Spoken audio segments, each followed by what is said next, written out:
Hello, folks, and welcome to Rational Science, the only site on the internet that does physics right. And I hope all of you are doing fine today. Today, we're going to be doing a little bit of geometry. We're going to be looking at a misunderstood figure known as the triangle. But before I get to that, I want to talk about extinction. I had lots of questions and comments on extinction, and apparently it's a quite popular subject. And I can't answer all the questions for sure, but I do what I can here, okay? So here, let me start it with this. I received this in my email, okay? And it says that I won the lottery to become a, a U.S. resident. I guess these people didn't know who they sent it to. And what I really get out of this is that this shows how close we are to extinction. We have all these scams everywhere on the internet. That's what people do for a living these days. They just do scams, and it just makes you wonder. You know, you have companies set up, and they hire people to just call you on the phone or send you a message or whatever. All that scamming gives you an idea that, you know, there is no work out there. And so people have to do scamming and essentially what we're all doing, or a lot of people out there doing, is living off the fat of the land of what our forefathers created and bequeathed to us. And all these people are just living off that wealth, okay, that's still around. But right now, you know, we're not creating new wealth, not at the rate as we used to create it around the planet. Okay, here's one fellow who says that I'm skipping over the extinction part of my video last time, right? Because Bill's opinions are just that. Poor fellow, he doesn't know the difference between a theory and an opinion.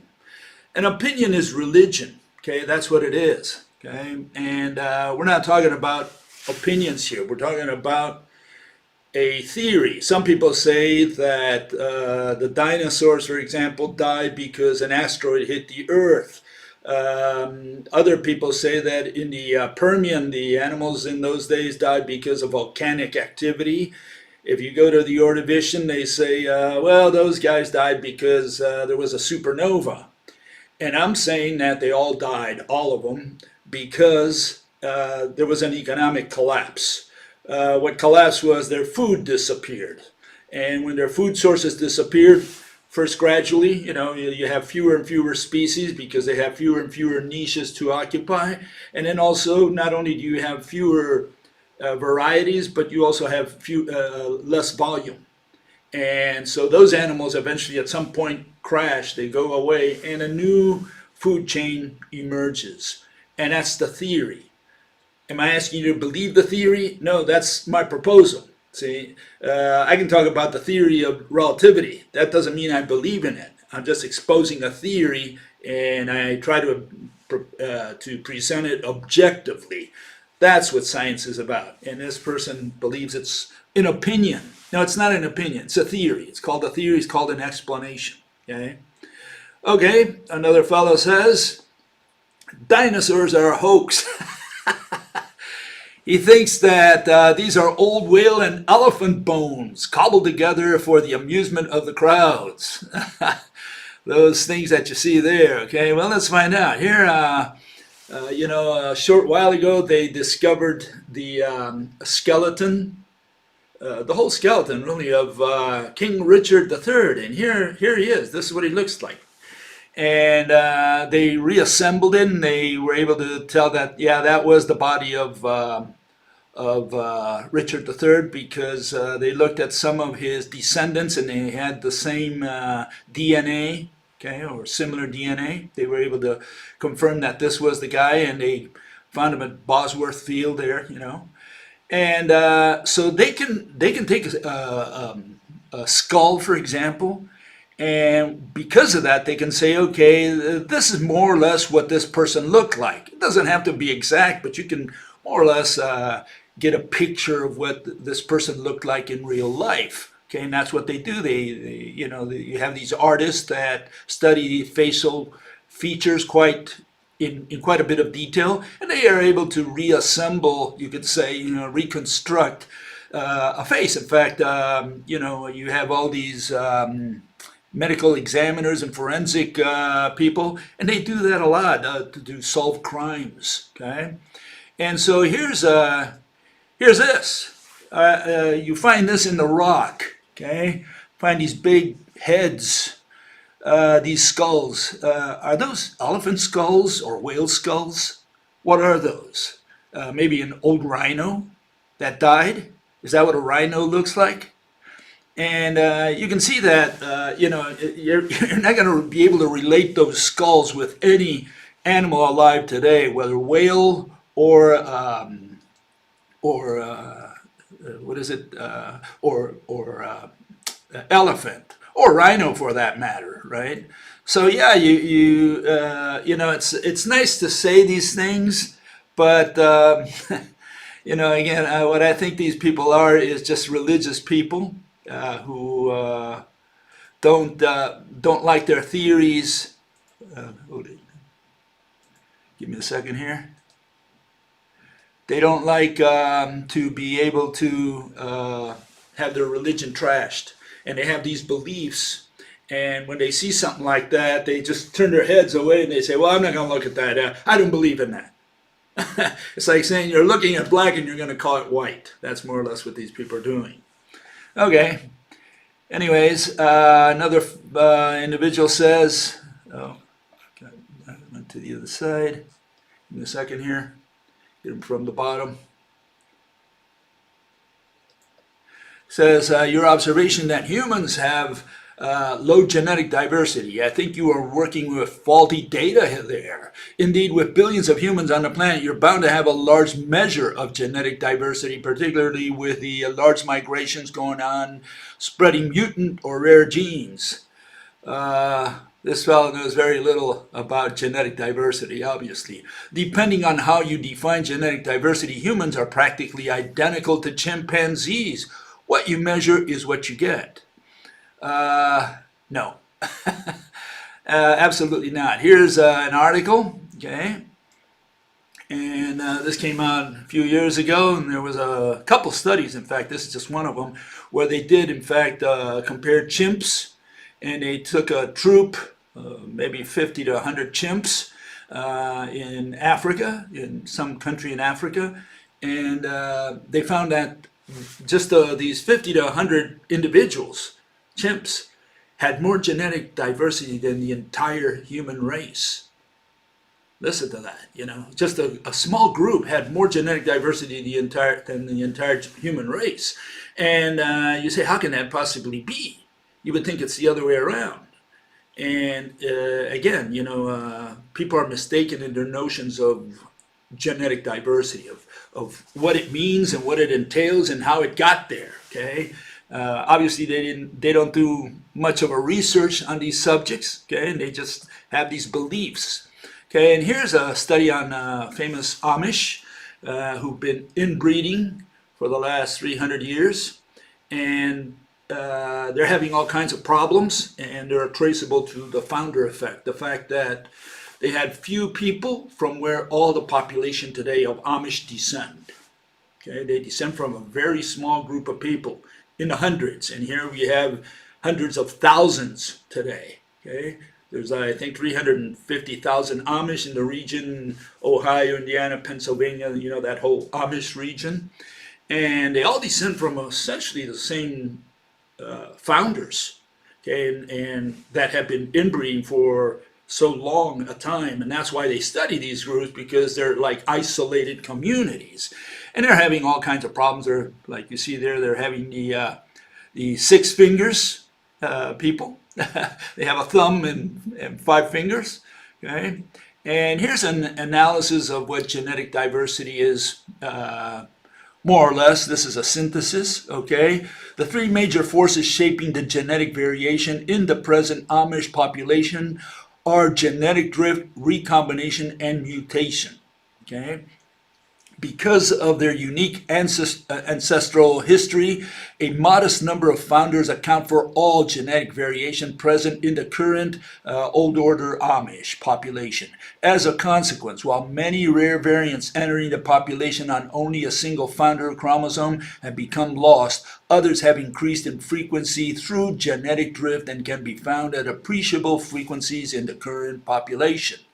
Okay, so what's going on with the Amish is that because they've been inbreeding for so long, they lost genetic diversity. Okay, they don't have any diversity within their community, and so because of this, essentially this inbreeding process that's been going on for so long, they're having problems with children that are born today. Okay.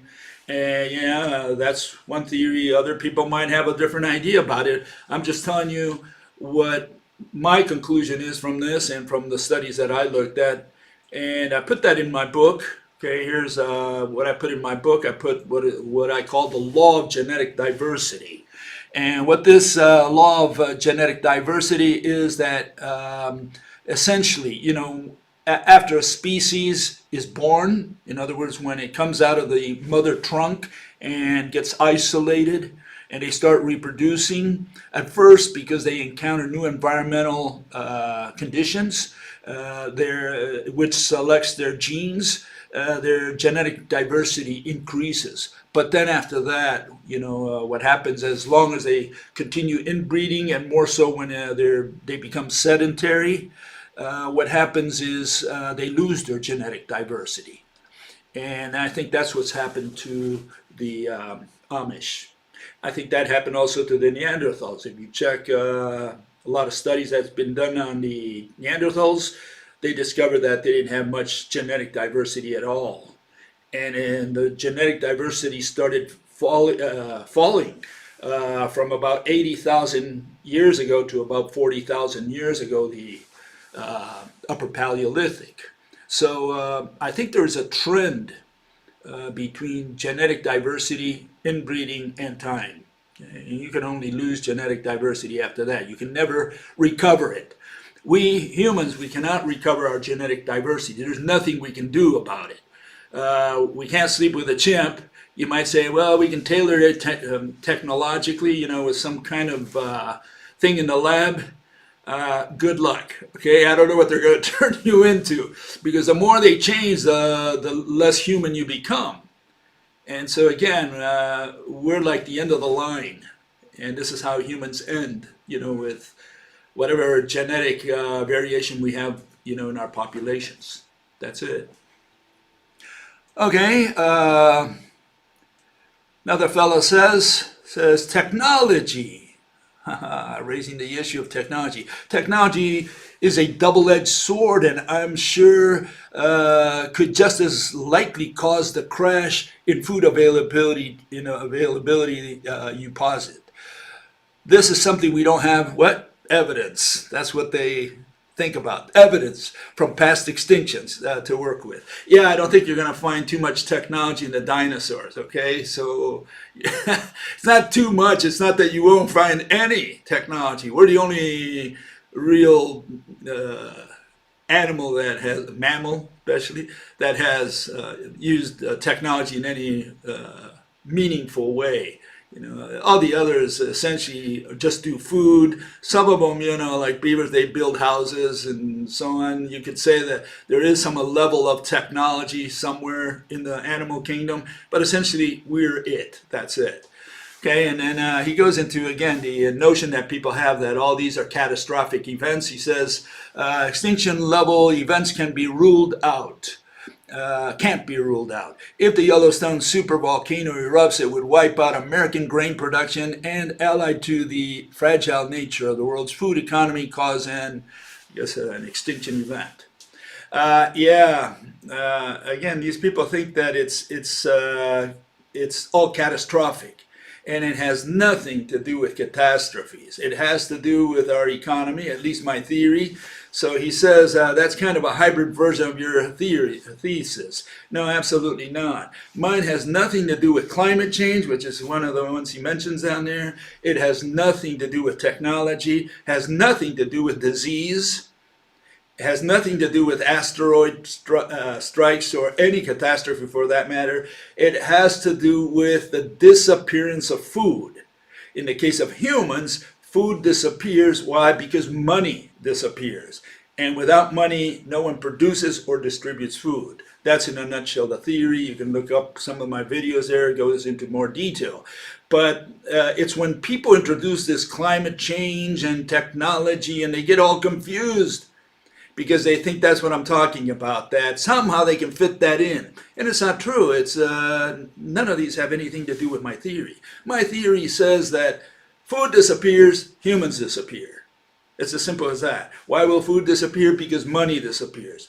Why will money disappear? Well, that's a long story, and that's another issue that someone raised here, so let me wait for that. And this fellow says, humans, when their abstract concept, meaning money, I guess, disappears, they starve themselves and go extinct. I'll be over here growing my own food and free of vax and morons. So all I can put is Bob Dylan's song, talking World War III blues. He said, hey, I've been having the same old dreams, but mine was a little different, you see. I dreamt that the only person left after the war was me. I didn't see you around, not in my dream, right? Well, now time passed, and now it seems everybody's having them dreams. Everybody sees themselves walking around with nobody else, no one else. Yeah, that's more or less. Everybody thinks he's going to be the one who survives and see nobody around him. And yeah, I guess it's very hopeful. I hope you've taken all the precautions for that, right? Looked ahead, right? But of course, if you don't believe that humans are going to become extinct, then you don't do anything about it. It's just as simple as that. Okay, and here's one fellow, and he says, he's the fellow I was talking about a minute ago. And he says, the following says, do you need money for food? Poverty kills, go figure. Did you mean no money for the rich, or did you mean money for the rich and less for the poor? But then he asks the right question, and that's the question everybody wants answered, at least from me, because that's my theory. He says, what is the mechanism that leads to no money? That's a long talk there, the process. I have to write it up. All I can tell you is that the theory is that money will disappear, and yeah, people want to know what is the process that leads to the extinction of money. Why will man stop trading, essentially? That's what it comes down to, okay? And that's a long process. It happens in a very short time, but you got to look at each one of the frames in the movie. Okay, you got to look at each frame in the movie to what happens here and there and in the other place, and you got to look at the whole planet.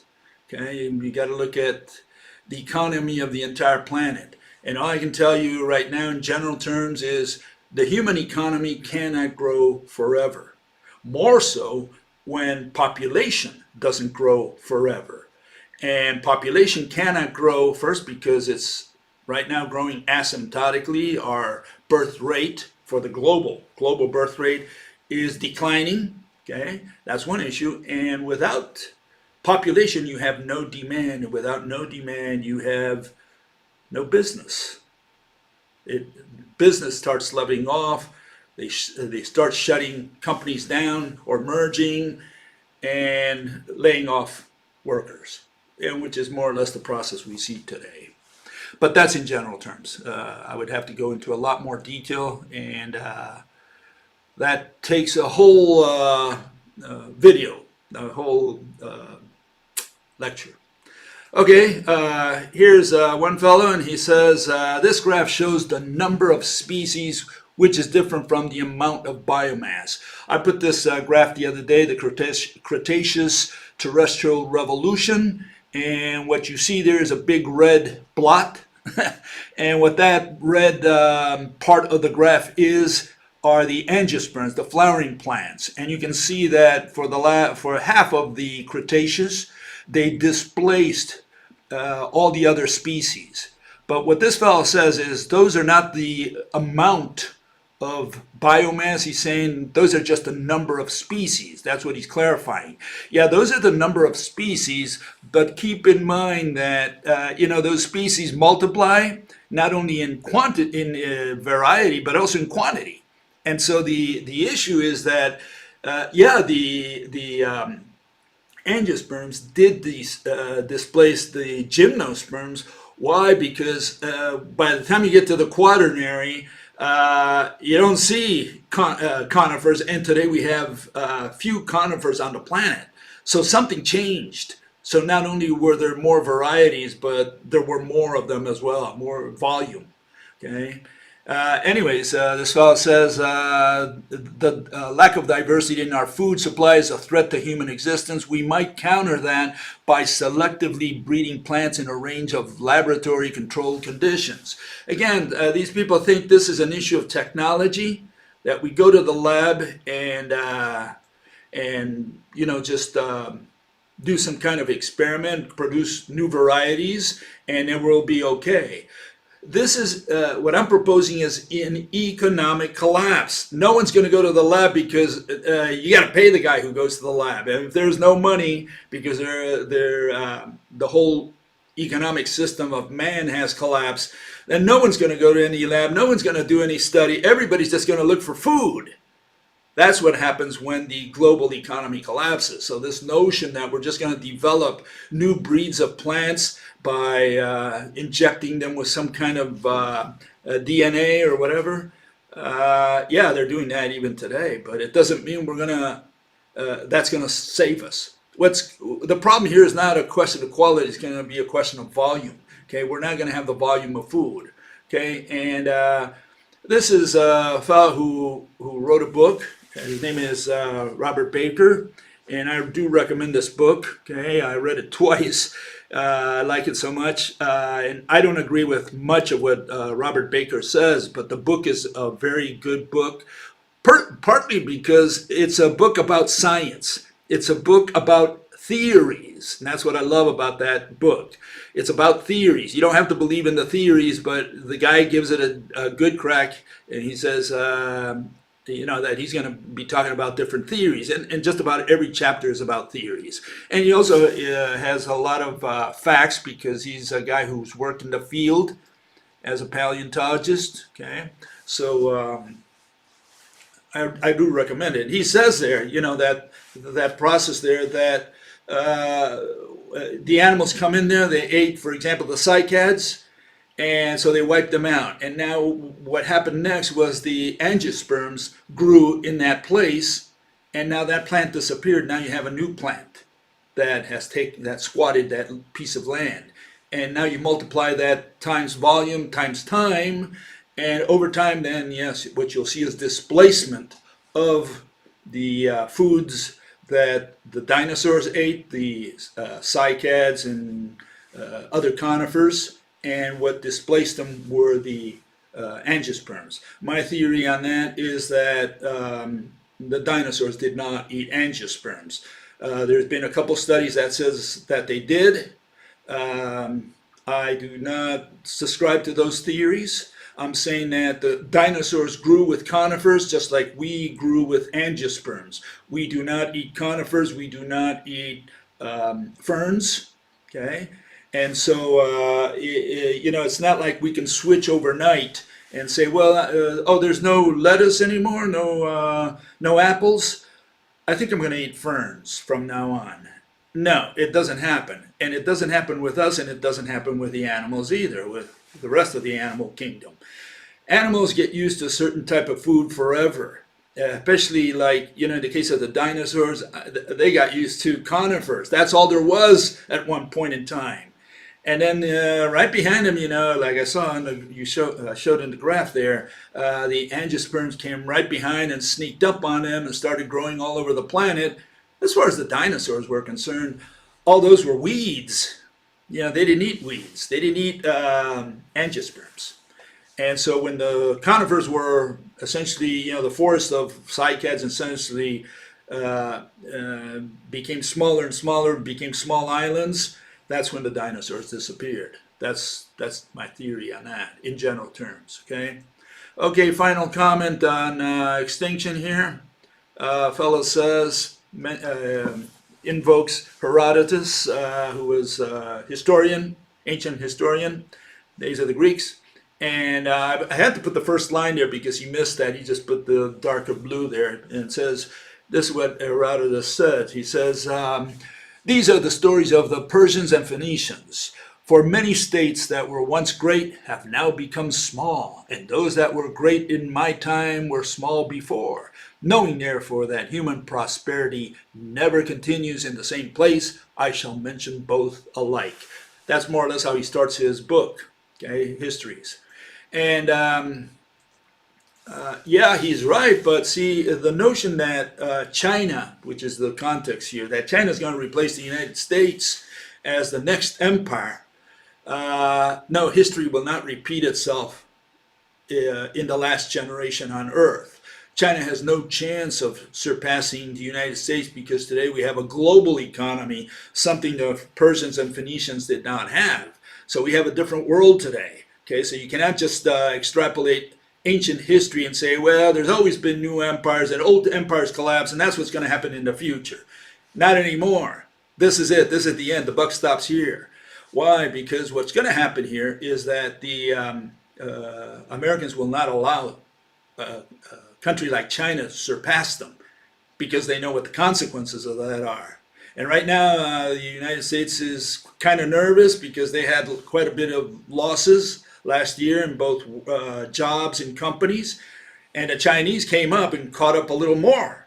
Not that they caught up, but they're catching up. You know, they're coming up, not only in economics, but militarily as well, and in political influence around the world, and respect, and so all that stuff, right?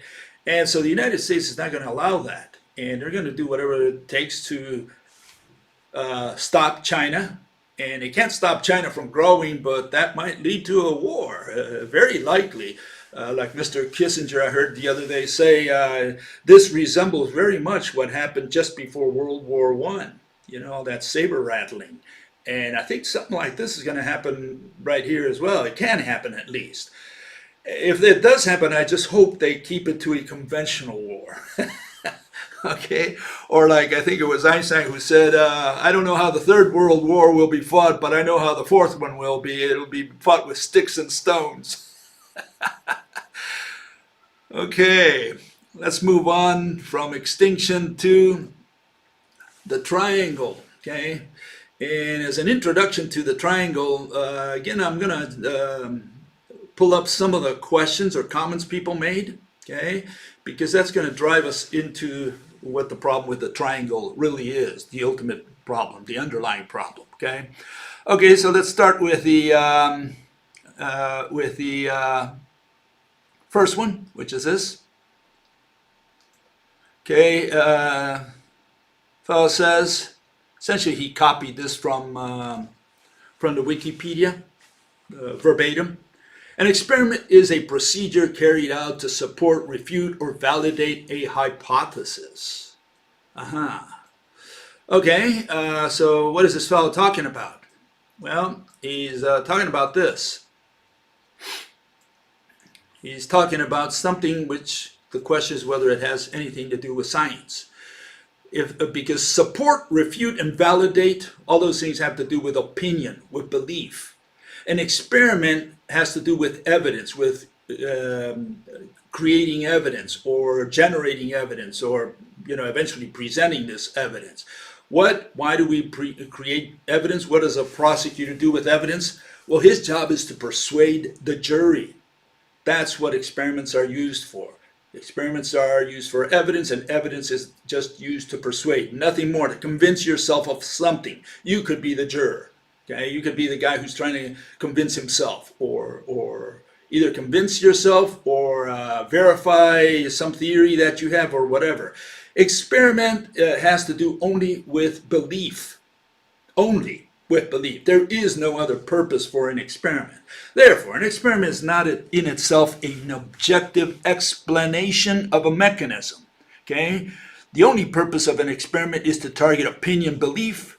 That means that it's going to be used to persuade, convince, convert, and recruit. And those are the definitions of religion. Religion is opinion, belief, persuading, convincing, converting, and recruiting. That's what religion is about. Okay, so no, experiments, evidence has nothing to do at all with science, okay? And so here are the questions, okay? Is science about running an experiment? Is science about observing? Is it about making prediction, repeating the experiment to verify what? Just to convince yourself? Collecting data?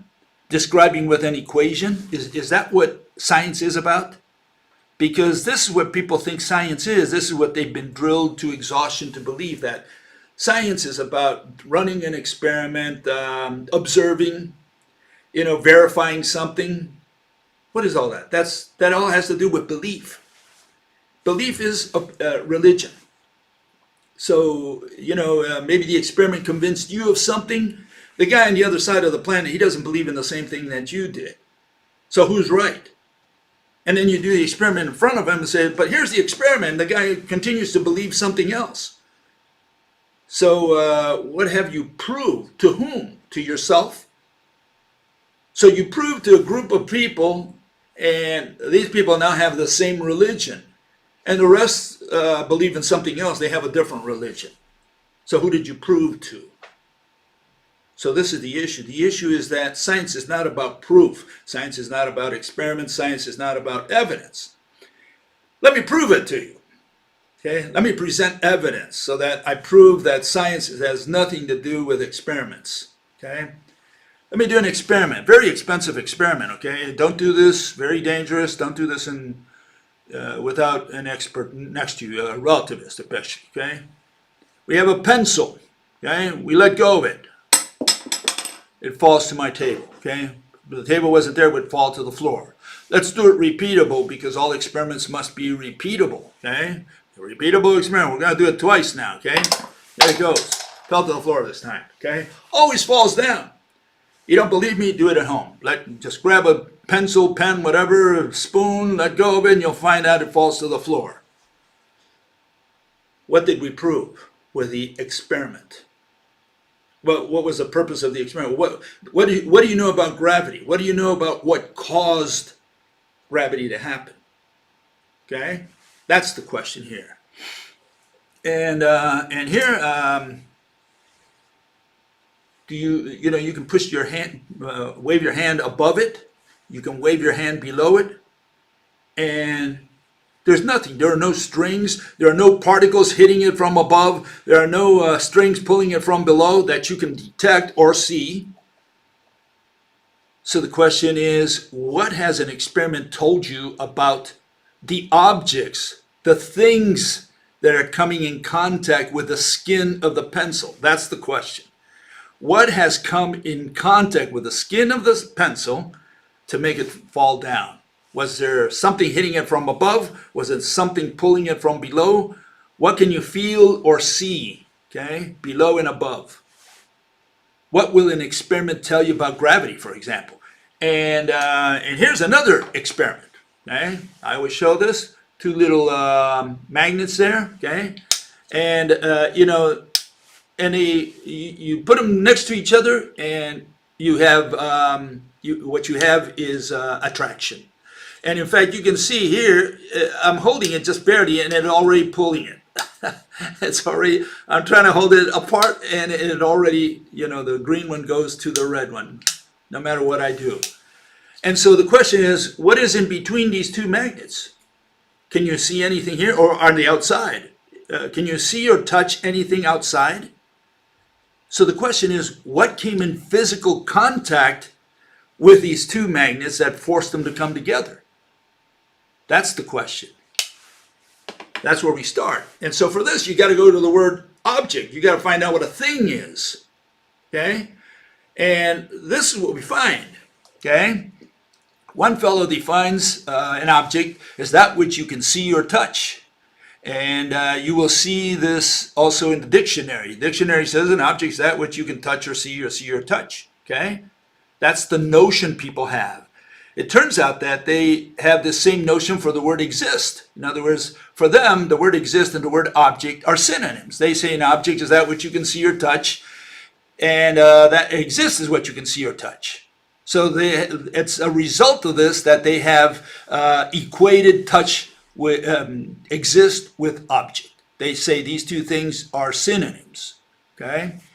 And that's where the problem starts, because if you think that an object is that which you can see or touch, and you cannot see or touch what's between these two magnets or outside the two magnets, if you cannot see or touch what's above or below the pencil, does that mean there's no object there?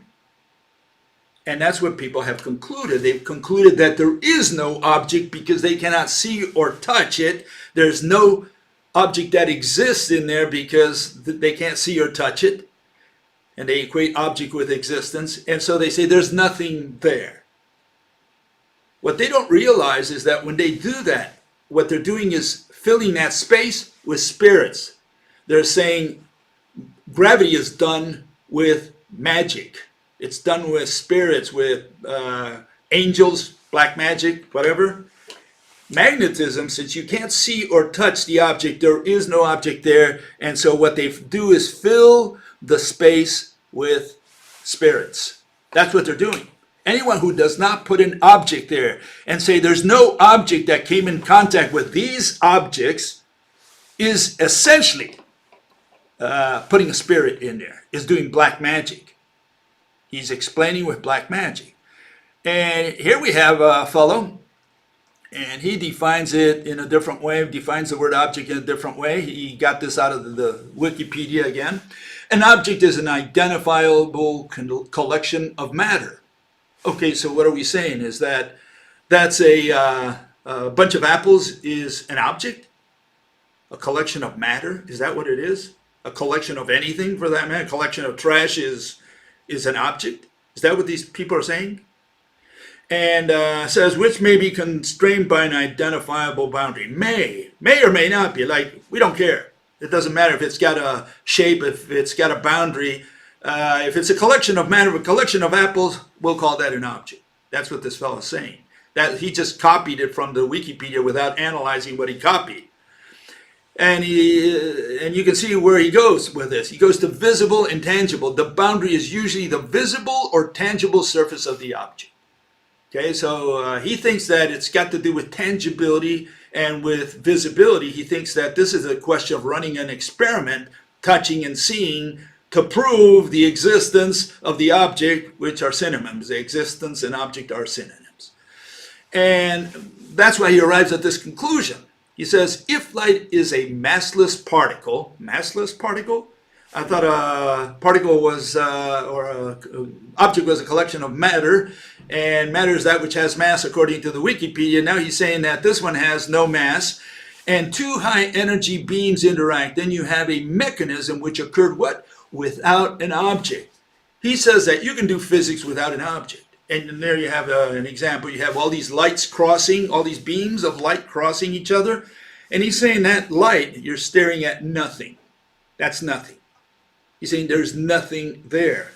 And if you look up in Quora, okay, here's what you'll find for light, okay.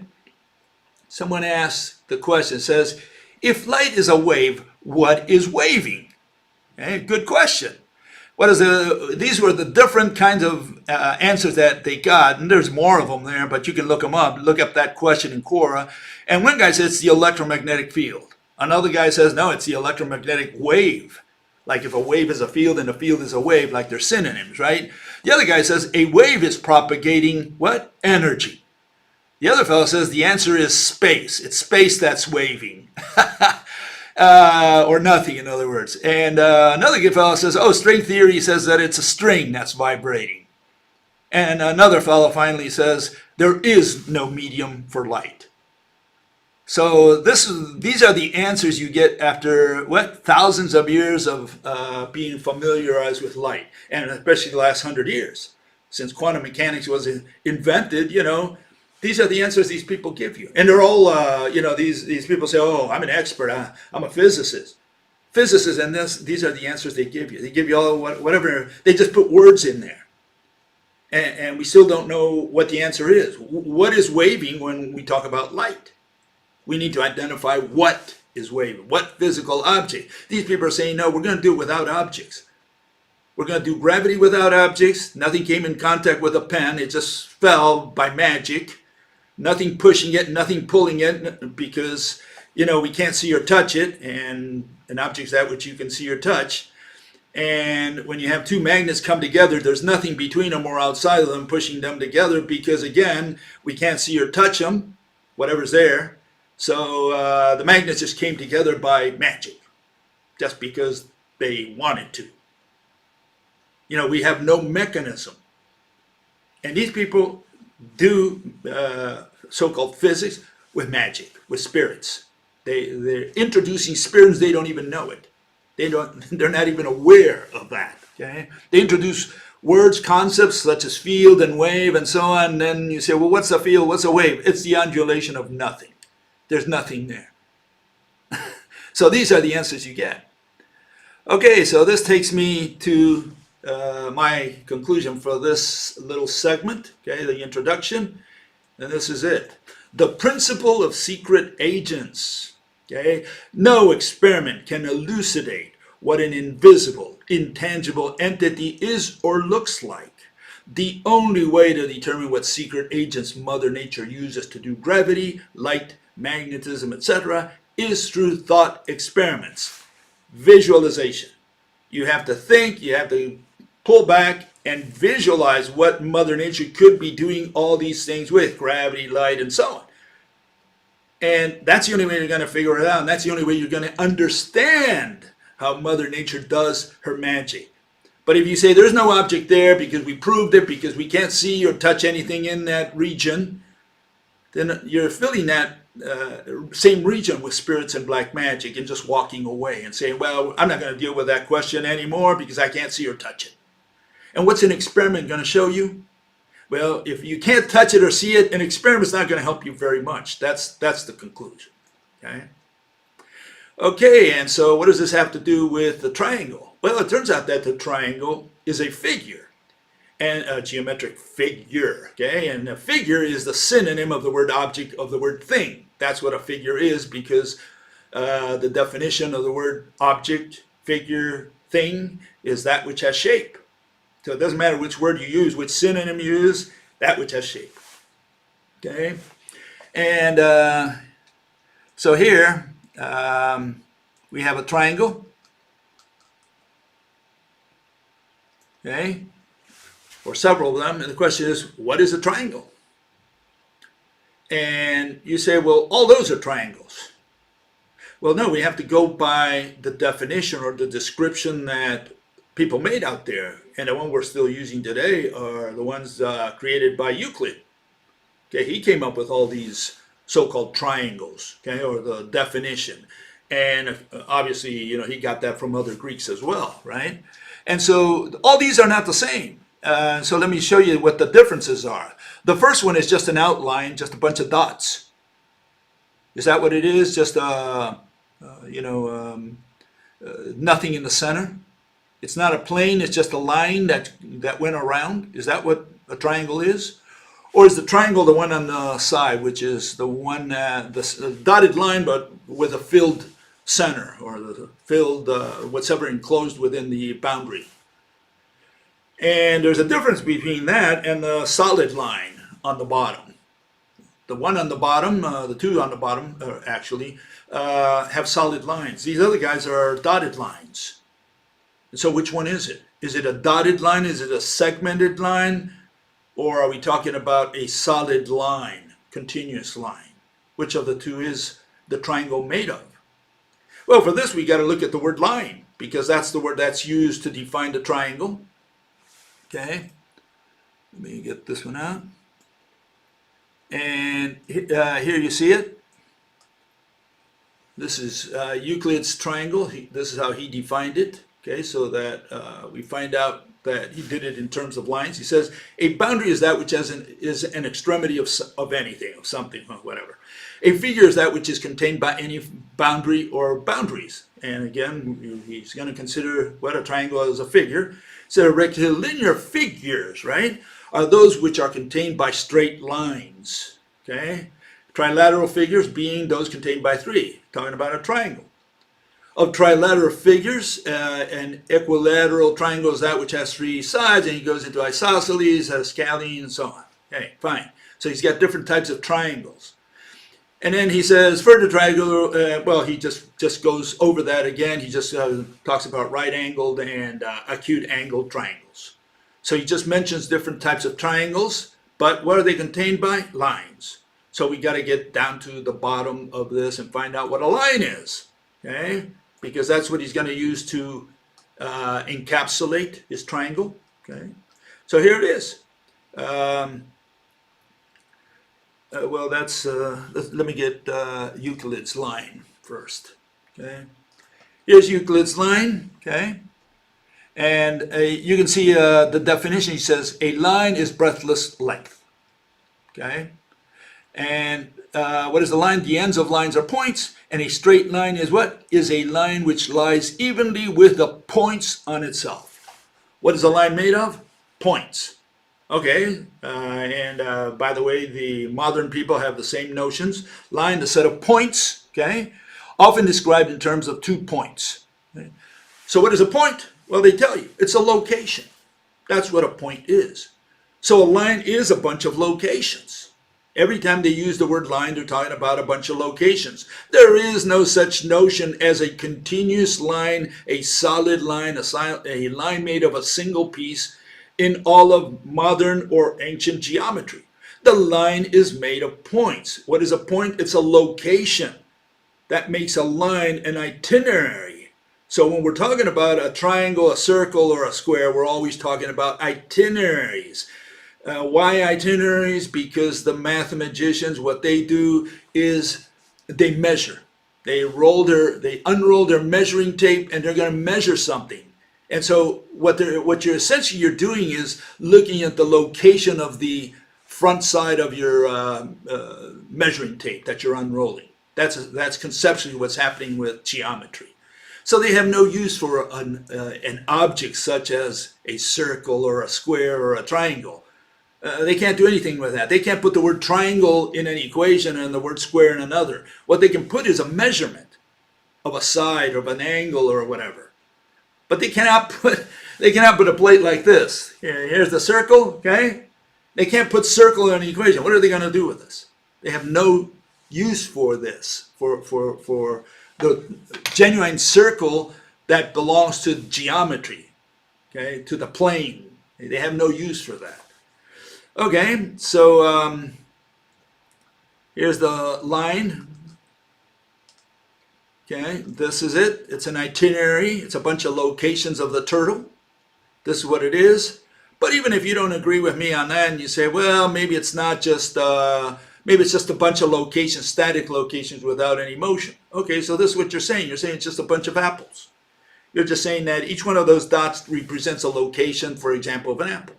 So it's either the one on the left or the one on the right. That's what a line is. And that's what they're going to encapsulate the triangle with. Okay? And again, it's because they're talking about motion and they're not talking really about locations and motion. And they're not talking at all about a geometric figure. Okay, okay, so that's why the other day I covered this. Here's your famous circle. Okay, circle is an itinerary, circular itinerary. Okay, here's the, I can find it here. Here's the square. Okay, that I showed the other day. Okay. That's what they have.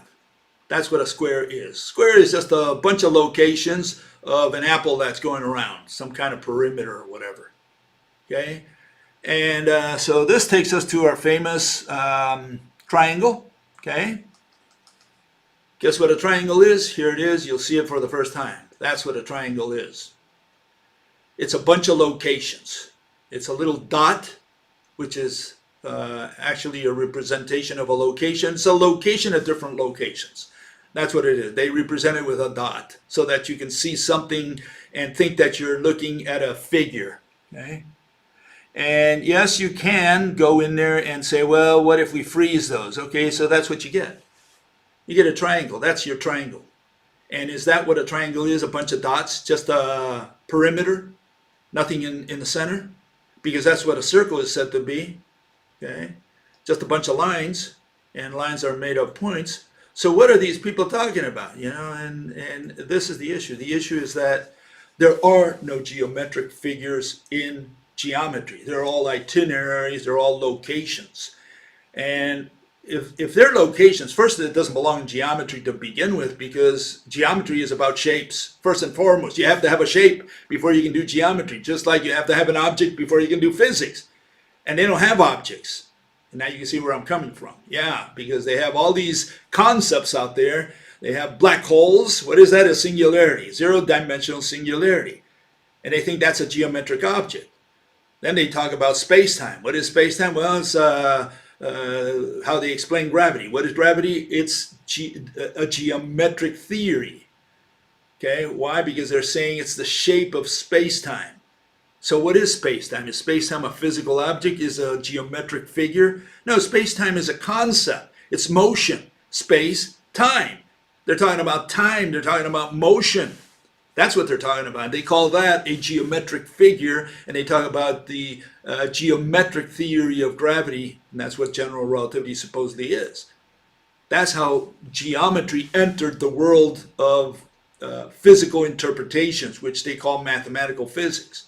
Okay, so this is where the problem is. The problem is that all these so-called figures are not figures. What they are is itineraries, and because they started with itineraries, they ended up with itineraries. Okay, and so what we have today is only explanations based on itineraries, and we're missing the objects. We're missing the things, the figures. Okay, we don't have a mathematical physics theory based on objects, and we don't have, as a result, we don't have actually any physical interpretations. All the so-called physical interpretations are concepts, are motion in motion, locations in motion, locations in locations, motions in motions. What is a wave? Wave is something already in motion. They talk about the movement of a wave, the oscillating of a wave. And when you look at the wave, there are a bunch of vectors. And it's all like this, all over mathematical physics. You won't find a physical object. And that's why these people eventually conclude that, light is not mediated by an object. Magnetism is not mediated by an object. Gravity is not mediated by an object, right? Because they can't see or touch it. And they're supposed to visualize it, but they don't worry about that, because mathematicians don't worry about visualizations. They just want equations. They want to only describe how the pencil fell, or with what strength a magnet attracts another, or how fast it went, or whatever. They're not interested in the objects themselves. That's why we don't have physical, true, genuine physical interpretations in physics today. Okay, so much for the triangle. Let's get on to some of the questions we had out there with other subjects. Here's one fellow, and he says, again, having to do with experiments again. Says, if I successfully demonstrate transmutation, surely that should suffice to put the matter of matter to rest, no? No, we don't do experiments to prove matter. What we do is we define our terms so that we know what we're talking about. Before you can do an experiment, you have to do what is known as a design of experiment. Design an experiment, you got to get your language straight. You got to know what you're trying to accomplish. And so you design the experiment and say, I'm going to do an experiment to try to show this. But before you can do that, you got to design it. You got to have the language straight. If you don't have the language straight, then what are you trying to achieve? And so we begin by defining what an object is, that which has shape. What exists means physical presence, that's an object that has location. And now we can get to the word matter. Matter is an object that exists, okay? Usually a collection of objects that exist. That's what matter means. And so we don't demonstrate what matter is by running an experiment. No, we do it through definitions in science. In religion, well, we don't know what they do in religion. Another fellow along the same lines, he says, and I think he was referring to this little picture that I showed the other day, which was by Jim Baggett, a so-called mathematical physicist. And what Jim Baggett said is, he says, how does the electron go from being almost everywhere to being here? The wave function collapses suddenly, And so he says, how does it do that? And what he did was he put this dragon in there. And I think this is what this fellow is referring to. He says the dragon archetypes, physical allegory for what, you know? And this is the issue. The issue is they have no mediators in science, in so-called science, in mathematical physics, okay, so-called physics. They have no mediators. They do it with magic. They replace it with dragons. They replace it with black magic, with spirits, with angels. That's what mathematical physics all over the planet does. All these so-called scientists, all these so-called mathematical physicists, they don't do it with objects. So what's between this? A dragon. You know, like you see there. That's what's, they have no object in there in between the two magnets.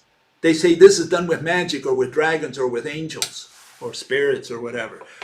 What is this done with? You know, when this falls to the floor, well, it's done with magic also. There's no object coming in contact with the skin of the pen from above or below. It just falls. Why does it fall? What causes it to fall? What came in contact with the skin of the pen? They say nothing came in contact with the skin of the pen. Or they'll tell you a field. And what is a field? Well, we'll get to that in a second, I'm sure. I got a question on that as well. Okay, so these are the type of questions that we don't have answers to because they don't have physical interpretations. Here's another fellow also on the issue of experiments, okay? And he says the following. He says, so you're saying that these Nobel Prize winning scientists, I talked about Nobels a while back, a couple months ago, I think, are lying about their experiments. No, I'm not saying they're lying. I'm saying that experiments have nothing to do with science. That's what I'm saying. So it doesn't matter what their experiments say, like I said a minute ago, because an experiment does not give you a physical interpretation. That's a separate issue. You know, they can run all the experiments they want on gravity. In fact, all you need to run on gravity is one experiment your entire life. You let go of the pencil, it falls to the floor. If you want to do it repeatable, do it 2 times, you're done. You did science. Now explain how Mother Nature did that magic trick. And people do it with magic tricks. They do it with magic. And so he says, you haven't presented any, what? Evidence. To what? Prove. This is what people are thinking of. Proof, evidence, experiments. The scientific experiment, there is no such monster as scientific experiment. Experiment has nothing to do with science. Okay? Science is explanation.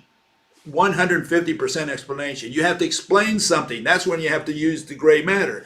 But to run an experiment and let go of the pencil and say, oh, I did an experiment. I'm a scientist.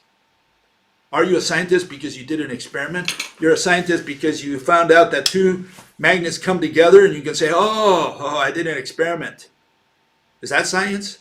Science stops there. You did an experiment. You're done? No, hopefully science is trying to explain how Mother Nature does that trick. And you're going to say there's no object between or outside of the 2 magnets or above and below the pencil, in the case of gravity, then you're introducing spirits. You're doing it with black magic. Sorry, but that's what you're doing. Okay? And again, he talks about false. False is to you, to another guy is true. You know, so truth and false is a question of opinion, religion. And again, evidence, experiment, and false. So there's no need to answer any of this because, you know, a fellow thinks that experiments and truth and false and proving have some evidence, have something to do with science. And so, yeah, he has no clue what science is about. That's all religion, all that stuff. Experiment, evidence, proof, convincing, persuading, all that's religion. It's known as opinion. Okay? Opinion and belief. Another fellow says what?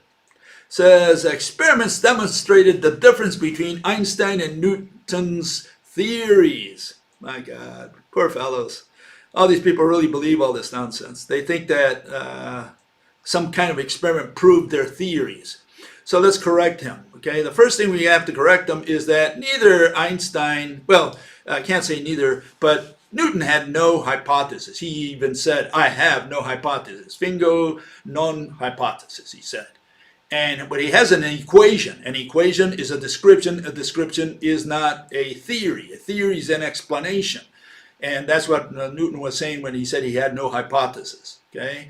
And Einstein, same thing. He says, well, he said he did, but he gave us the most irrational thing he could come up with.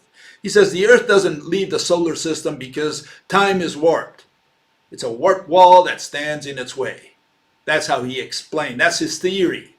He's got an equation, just like Newton. Equations are descriptions, so we don't care about their equations. We want the bottom line. Why doesn't the Earth fly out of the solar system? And what Einstein is telling you is that time is warped. And there's this wall of warped time, and the Earth cannot go beyond the wall of warped time because it's the warped wall of time which prevents the Earth from flying out of the solar system. And what they're saying is that the sun is weighing down space-time. It warps space-time, and what they're saying is time is warped, and that's why the Earth doesn't fly out. So he's saying, yes, essentially that there is a wall of warped time that prevents the Earth from flying out. That is his physical interpretation. It is an irrational physical interpretation, and so it doesn't belong in science at all. And the equation, we don't care about the equation. The equation is just a description. That's not science. Science is explanation, not description. Okay? And so, you have to understand that to understand what this site is about. Okay? So, no, equations are not theories. And here we have proof of what I just said for Einstein's theory. Theory is an explanation of a mechanism. That's what a theory is in the context of physics, right? Newton and Einstein did mathematical descriptions, equations. An equation is not a theory. Mathematics does not have a single theory. Okay, mathematics is only a descriptive language. Math is 100% descriptions.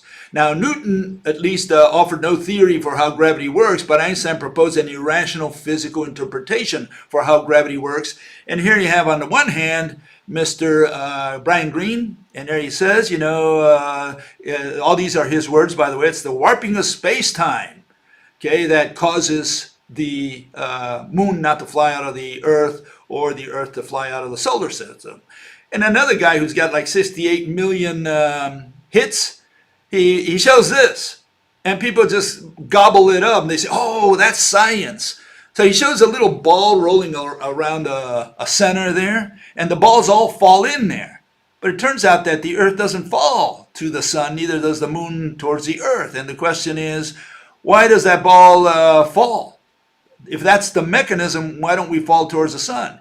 And before we do that, why doesn't the ball fly away? Okay, so again, they're saying that this warped wall of time is what's preventing that ball from going away. I mean, we can all understand the trampoline there, right? The canvas, we all understand that because the canvas, that one there, is a physical object. But when you replace that canvas with space-time and you say that space-time is warped, now you're warping time, and you're saying that the ball rolls around space-time because time is warped. That's what they're saying. And that is an irrational theory because time is not a physical object that would prevent or impede, the Earth from flying out of the solar system. That's where the irrationality comes in. That's not a physical interpretation. Okay, so you won't get a rational explanation from these people ever. Okay, fellow says, I like this one. Says, two balloons are filled with exactly the same number of atoms, okay? One is filled with air and the other is filled with helium, okay? One falls to the ground, yet the other floats away. According to Bill, the number of effective ropes are identical since the number of atoms comprising the balloon and the number of atoms filling the balloons are the same. My God, poor people. Obviously, this individual has very little understanding of science, of chemistry especially, okay? So I'll clarify it for people who have a little more sense of this fellow, okay? This fellow never figured out that atoms are different. They're atoms that have different atomic weight, as it's known, have more protons and neutrons and electrons than other atoms. There are differences in protons, neutrons, and atoms and electrons between atoms, okay? And so let's show that, okay? And here on the left-hand side of that, let me put it over here on the side here. Probably going to be better, okay? you can see that the quantum atom, according to people in quantum, the hydrogen atom, has a little bead going around the proton bowling ball. Okay, that's their atom. We don't know what that purplish area is, because Mr. Rutherford says that's nothing, there's nothing there. Other people say there's a field there, which is a concept, a bunch of vectors. And so there's nothing there, we don't know what's in there. And that's the issue. The issue is what physical object is between the electron and the proton that prevents the electron from falling to the nucleus. Remember, one is negative, the other is positive, and they should be attracting each other. Or the electron from flying away. Why doesn't it spontaneously fly away or fall to the nucleus? That's all they have to answer. And that's the only question they can answer, because that model is ridiculous. Absolutely ridiculous. There's nothing sane about that atom. What does our atom look like? Well, there you see it on the right, and that's a membrane that's encapsulating a star. Okay, and I've explained that in the past, not going to go over that right now. But what I want to show is that helium is essentially 4 hydrogen atoms. It has two protons in its center and 2 neutrons according to the quantum model, and 2 electrons on the outer side. Okay, and the way we build our atoms are, again, with 4 essentially, you could say hydrogen atoms. Essentially, it's 2 hydrogen atoms and 2 neutrons. The neutron has approximately the same amount of matter, right? The threads that make up each one of these atoms are approximately the same. They have approximately the same weight, okay? Same mass, if you want to call it that way. Okay, so yeah, we need 4 atoms, hydrogen atoms, to make a helium. And each one of those has a separate rope. Okay, so the helium atom has 4 ropes coming out of it. And there you have oxygen. Oxygen has 16 hydrogen atoms, essentially. And there you see the rope model of the oxygen atom, the element oxygen. And there you see the configuration of that. Okay, you can see that it's got several balloons, and each balloon has a separate rope. Okay, so this guy thinks that because we have the same number of atoms, we're going to treat the oxygen atom same as a helium atom, same as a hydrogen atom. And again, it's because he doesn't know the basics of chemistry. Okay, I guess he's never seen a table of the elements, Mendeleev table. Yeah, and turns out this guy tries to define tangibility, which is related to the word object again. And so he says, define tangibility. Here it is. Adjective capable of being touched. And you look at touchable, which is what he's saying, it's tangible. Tangibility. So poor fellow, he doesn't know how to define words scientifically. He never learned how to do. He just copies things from the dictionary without analyzing them, just puts it in there and says, oh, I defined it. He didn't even understand what he put in there. And that's probably how he studied, if you can call that studying, right? He studied just by memorizing and just regurgitating. He never analyzed inside that thing that he's got in there. He never analyzed what he was reading, what he was copying, what he was just transcribing. Okay, here's, I think the same fellow. He tries to define the word field. And it shows you something here about him. You know, he says, field, what is it? Let me get this higher here. Field, he says it's a region of space. Okay, I'm sorry, this is let me get his comment. Give me a second here. Must have missed it here. I think this is it. No, well, I don't know what I did with his comment. But anyways, a fellow said he's insisting that a field is a number. That's all it is.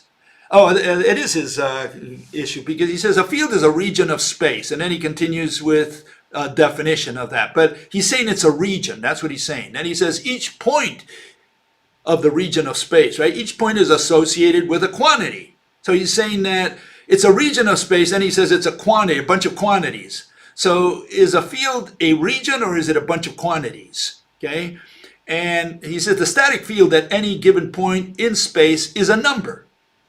And that's what good old Nick Curdy, Nick Lucid the other day we showed, that's what he put up there. He put a bunch of numbers, XY coordinates there. He's got a bunch of numbers in each one of those, essentially an ordered pair. And so this is what they say is a field, a bunch of numbers. And okay, so we don't know if it's a region or if it's a bunch of numbers. Okay, it's one of those two. Apparently they can't tell the difference between a region and a bunch of numbers, quantities, right? Each one at each location in space. I don't know how you can put a number in a location, okay, in space. But then the interesting part is that the one at the bottom says this number represents the sodium and chloride atoms. Okay, and that's what I show on the right. Field, a bunch of numbers, and he's saying that that field, the bunch of numbers, represents sodium and chloride. How a bunch of numbers, or one number, or many numbers, represents an atom, I don't know what he means by that. What could a number, how can a number represent an atom? What sense does it make to say that? But let's find out if what he's saying has any bit of rationality whatsoever. What he's saying is that all these things, all these fields, are numbers that represent atoms. And he gave the case example of sodium and chloride. Here we have a magnetic field, which is what we call whatever stuff is between here. Okay? So is he saying that that field is made of atoms? That the numbers he's going to put in there, in that region of space, he's going to put a bunch of numbers in there. He says that represents atoms. That's what he's saying. So are we saying that that's what's causing this? A bunch of atoms are pulling this together? The field, or pushing from the outside? Is that how a magnet attracts another? Through a field which is a bunch of atoms? Is that what is above and below this pencil when I drop it for gravity? Is there a field here, a field here? Is that what it is? A field, a bunch of numbers, which are just atoms? Is that what we have out there in space, pushing or pulling on an astronaut when he's floating in space? The gravitational field is made out of atoms? Is that what he's saying when he says that those numbers represent atoms?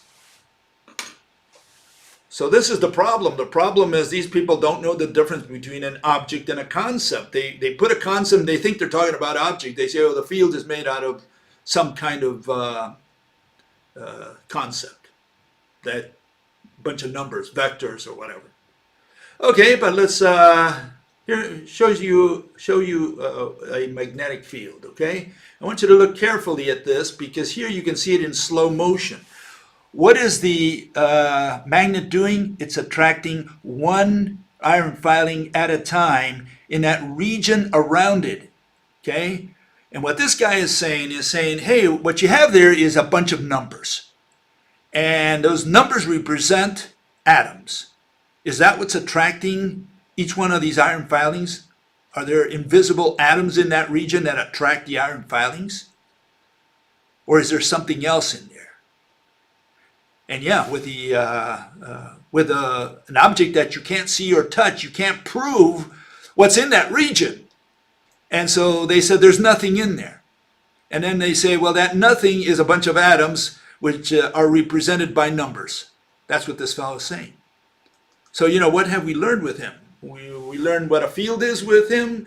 Do we know what a field is? By saying it's a bunch of numbers that represent atoms that we can't see or touch? Is that what a field is? Great, we learned a lot. Okay, another comment question here. Fellow says, you made an error of interpretation. You said that in geometry the point is a location. Yeah, that's what, not what I say, that's what everybody out there says, except you apparently, okay? No, in geometry the point is indefinite, whatever that means. Indefinite, I guess he meant undefined. Yeah, undefined means that you don't know what it is because we don't define geometric figures, we point to them.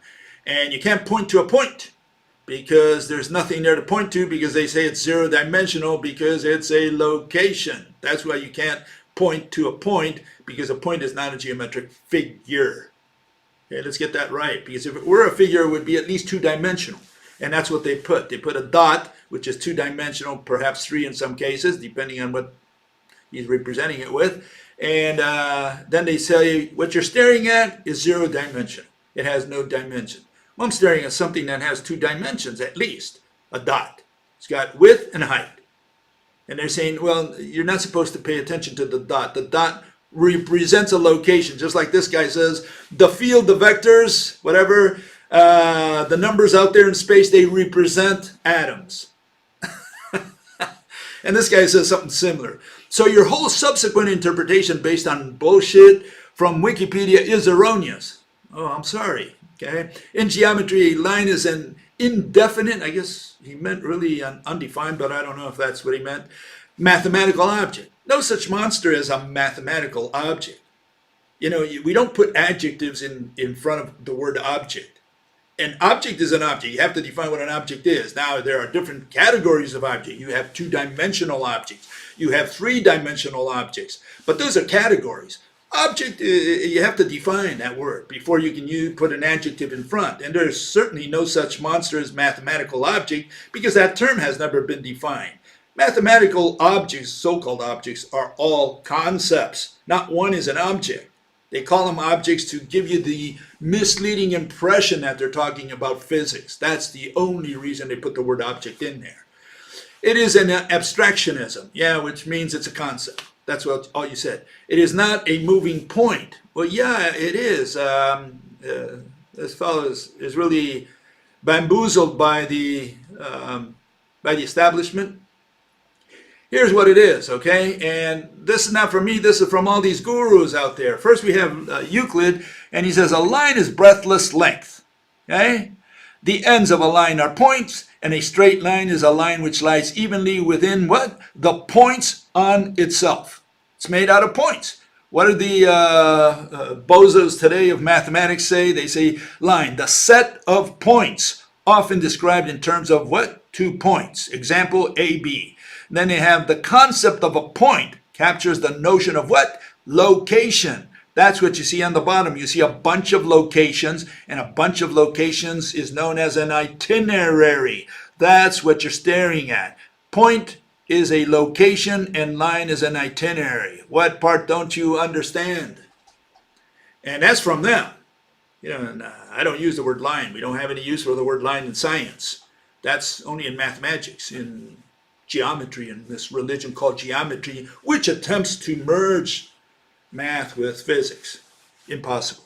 You can never merge a description with an explanation. Two different monsters, and math is describing, physics is explaining. Okay, and final comment here. Rational science, according to Bill, is explanation of the mechanism of how Mother Nature works. Well, he's putting words in my mouth. Okay, I never defined it like that. I don't know where he got that. Okay, in my opinion, this is not rational science, but rational physics. Well, I don't know. So I want to clarify what I say and not what this individual put in my mouth. Okay, he may have wanted to put it in his own words. He did a lousy job. No, let's say it like it is. Rational science is rational explanations. If we explain phenomena, we're going to explain causes and mechanism. We're going to do that with objects. We need objects. That's known as physics. Okay, so physics is a branch of science because rational science in general is rational explanations, whereas physics is rational explanations of what? Of phenomena. There has to be something happening. Philosophy, on the other hand, is rational explanations of behaviors. So we distinguish physics from philosophy. Okay, but both of them belong to science. Both of them are rational explanations, and you have different, You have different disciplines within each branch. Philosophy has history, has psychology, all that falls under